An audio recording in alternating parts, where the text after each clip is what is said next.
오늘 주신 말씀은 요한복음 5장 9절로 15절 말씀입니다. 요한복음 5장 9절로 15절 말씀 받들어 읽겠습니다. 그 사람이 곧 나아서 자리를 들고 걸어가니라. 이날은 안식일이니 유대인들이 병 나은 사람에게 이르되 안식일인데 네가 자리를 들고 가는 것이 옳지 아니하니라. 대답하되 나를 낫게 한 그가 자리를 들고 걸어가라 하더라 하니 그들이 묻되 너에게 자리를 들고 걸어가라 한 사람이 누구냐 하되 고침을 받은 사람은 그가 누구인지 알지 못하니 이는 거기 사람이 많으므로 예수께서 이미 피하셨음이라. 그 후에 예수께서 성전에서 그 사람을 만나 이르시되 보라 내가 나았으니 더 심한 것이 생기지 않게 다시는 죄를 범하지 말라 하시니 그 사람이 유대인들에게 가서 자기를 고친 이는 예수라 하니라. 아멘. 베데스다 연못에서 병 낫기를 구하며 누워있던 38년 된 병자, 그를 불쌍히 여기신 예수님이 그를 고쳐주셨습니다. 네 자리를 들고 걸어가라. 그 말을 듣고 이 사람이 자리를 들고 일어나 걸어가요. 근데 문제는 이날이 안식일이에요.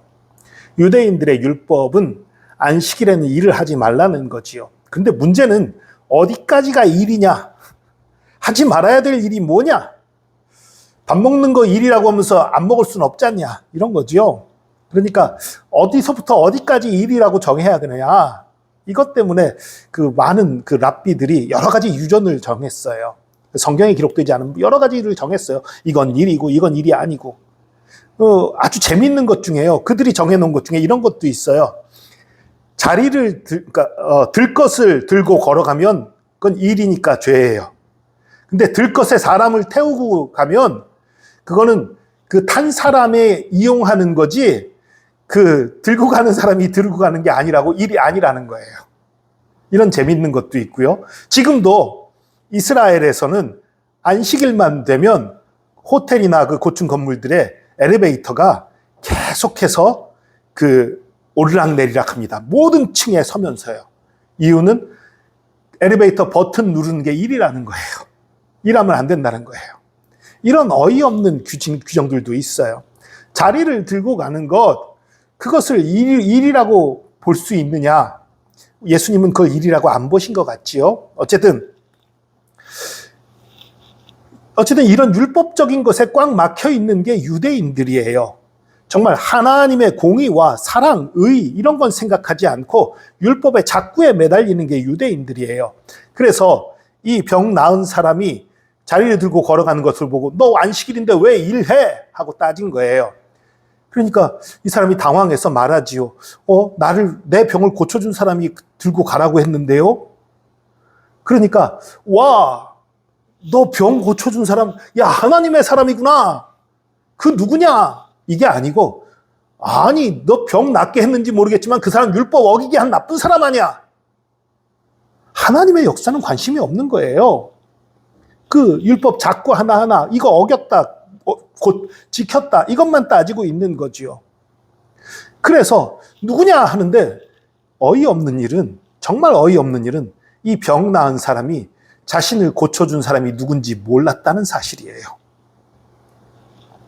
13절 봅니다. 고침받은 사람은 그가 누구인지 알지 못하니 이는 거기 사람이 많으므로 예수께서 이미 피하셨습니다. 물론 예수님이 피했으니까 그럴 수 있는데요. 문제는 여러분, 정상적인 사람이라면요. 내가 누워서 못 움직이던 사람이에요. 근데 내가 일어나서 자리를 들 수 있게 됐어요. 그럼 그 순간 감사합니다. 그 앞에 절하고 당신 누구십니까? 내가 당신 따르기 원합니다는 거, 당신에게 감사를 표하기 원합니다. 이게 정상 아니에요? 근데 이 사람은 자기가 일어난 것만 기뻐하고 자기가 걸을 수 있게 된 것만 기뻐하고 자리 들고 그냥 걸어가는데 정신없는 거예요. 날 고쳐준 분이 누군지도 관심 없는 거예요. 날 고쳐준 분에게 감사할 생각도 없는 거예요. 정말 어이가 없는 사람이에요. 감사할 줄 모르는 사람이었어요. 그러다 후에 성전에서 다시 예수님과 마주치게 됩니다. 예수님과 마주쳤을 때 예수님이 말씀하십니다. 보라, 네가 나았으니 더 심한 것이 생기지 않게 다시는 죄를 범하지 말라 하시니. 여러분, 모든 질병이 죄 때문에 생기는 건 아닙니다. 이 세상이 아담과 하와의 범죄로 인해서 죄가 세상에 들어왔고 세상의 질서가 깨졌어요. 그 깨진 질서로 인해서 여러 가지 재앙이 생기기도 하고 질병이 생기기도 하고 어려운 일들이 생기는 거예요. 사람들의 죄 때문이지만 죄 때문은 아니에요. 죄 때문이지만 죄 때문이 아니라는 건 무슨 뜻이냐 하면 이 세상에 죄가 넘치고 있기 때문에 질서가 깨졌기 때문에 생기는 많은 어려움들과 힘든 일들이 있다는 거지, 그 사람이 특별히 어떤 죄를 지었기 때문에 어떤 병이 걸리고 문제가 생기는 건 아닌 경우가 많다는 거예요.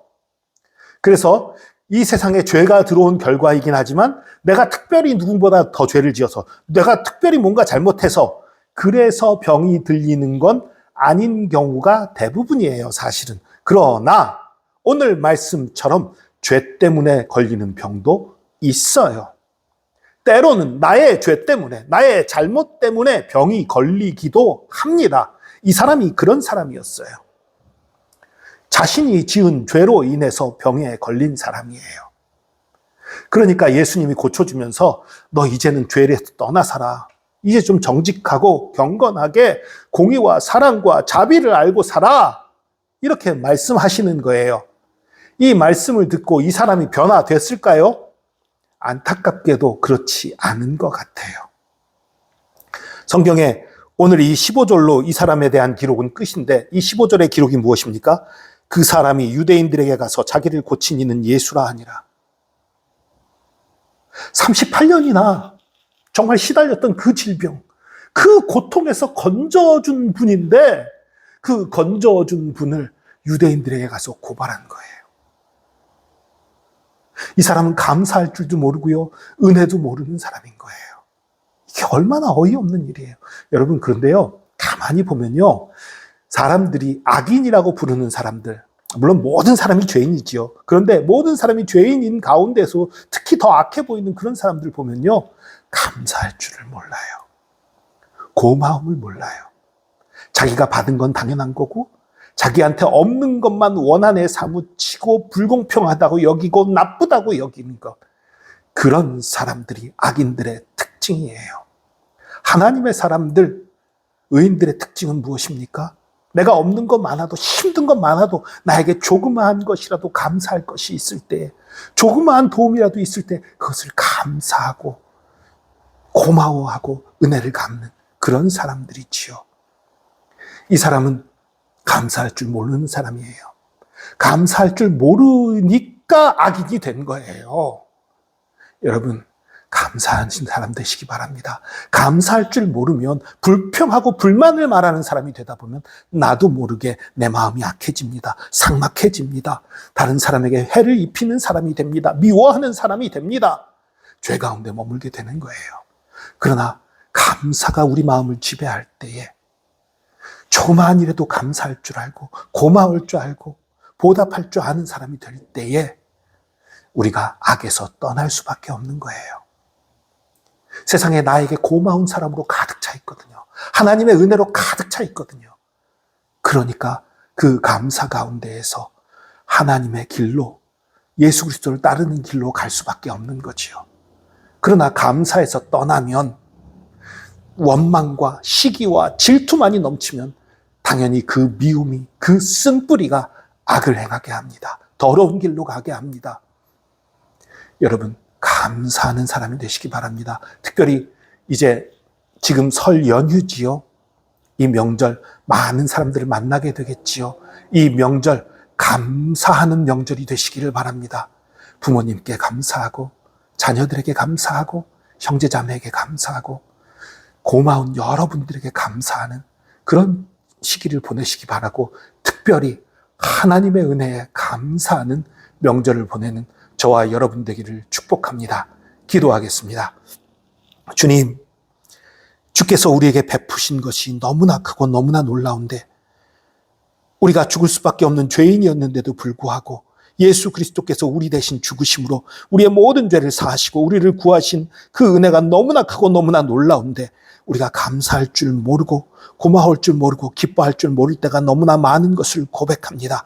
주님, 불평하고 불만을 말하고 없는 것으로 인해서 안타까워하는 그런 삶이 아니라 주님께서 주신 것으로 인해 기뻐하고 또 우리 주변에 있는 고마운 사람들로 인해서 감사하고 그래서 우리 마음에 감사가 넘침으로 말미암아서 우리 마음이 더 선해지고 더 베풀고 나누는 그런 삶을 살 수 있도록 붙들어 주시옵소서.